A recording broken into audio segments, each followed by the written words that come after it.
caros amigos, bem-vindos ao nosso programa De Olho na Língua.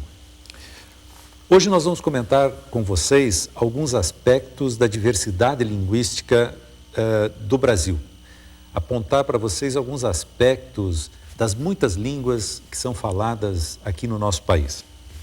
Claro, o português é a língua hegemônica, quanto a isso não há dúvida, né? Ela é a língua materna da maioria absoluta da população, é a língua da escola, é a língua dos meios de comunicação de massa, ela é a língua da organização do Estado, né? Os processos do judiciário caminham em português, as leis são escritas em português, os decretos são escritos em português. Enfim, ela é hegemônica no nosso país. Em 1988, os constituintes resolveram, inclusive, colocar na Constituição que ela é a língua oficial do Estado brasileiro, da República Federativa do Brasil. Em outra oportunidade, nós vamos discutir com vocês como que o português chegou a esse estágio de língua hegemônica no Brasil.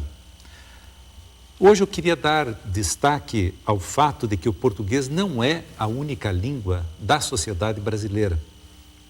Ao lado dela, são faladas atualmente no Brasil aproximadamente 200 línguas indígenas, algumas dezenas de línguas de imigração. Há ainda resquícios de línguas africanas que foram recentemente descobertos no interior de estados como Mato Grosso, São Paulo, Bahia e Rio Grande do Sul. Esses resquícios estão presentes normalmente em comunidades rurais que são descendentes de antigos quilombos.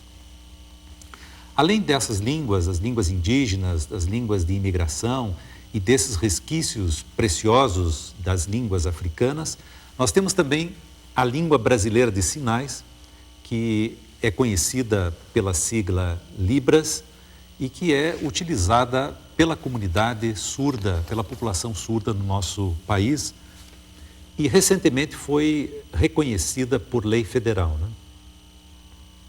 Esse conjunto de muitas línguas, ao lado da língua portuguesa, é um patrimônio inestimável do Brasil. Poucos países do mundo têm uma diversidade linguística como a nossa, né? Aproximadamente 300 e tantas línguas sendo faladas no território nacional. Mas há um outro lado da moeda, né? Infelizmente, a sociedade brasileira não se reconhece como uma sociedade multilingüe. Ela não se reconhece tradicionalmente como uma sociedade que fala, ao mesmo tempo, muitas línguas.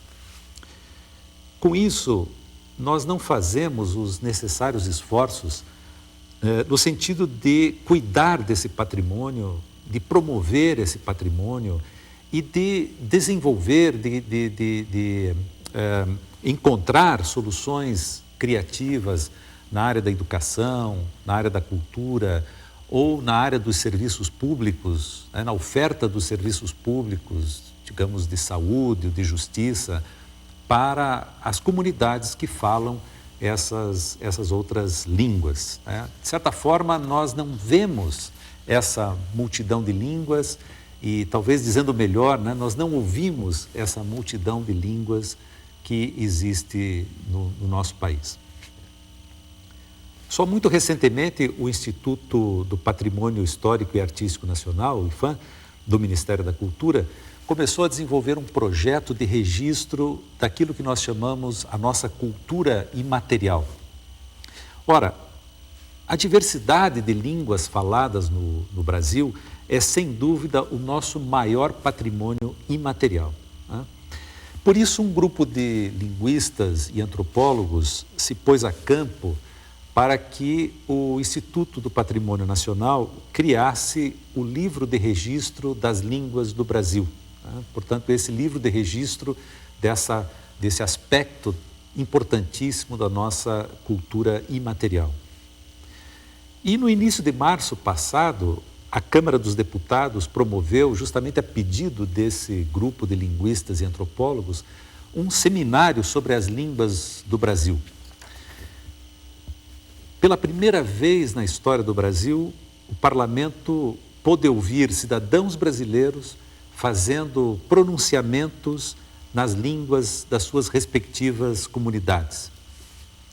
Estiveram lá falantes de Baniwa, que é uma língua indígena do Alto Rio Negro, no estado do Amazonas, de Guarani, que é uma língua indígena aqui do sul, do centro-oeste do Brasil, do Nhengatu, que é a antiga língua geral do Brasil, oportunamente voltaremos a conversar também sobre ela, do Talian, que é a língua que predomina nas comunidades de fala italiana do sul do Brasil, do Hunsrück, que é a língua que predomina nas comunidades de fala alemã do sul do Brasil, e de Libras, né? Então tivemos 6 falantes de línguas diferentes nesse evento. Foram poucas as línguas representadas, né? Se nós pensarmos que temos um patrimônio aí de mais de 300 línguas, as 6 que lá estiveram, foram poucas as línguas representadas. Mas o que vale desse evento é a sua força simbólica. O Brasil começa finalmente a se reconhecer como uma sociedade multilingüe. E isso é muito importante para a nossa vida social, para a nossa vida cultural e também para a nossa identidade nacional.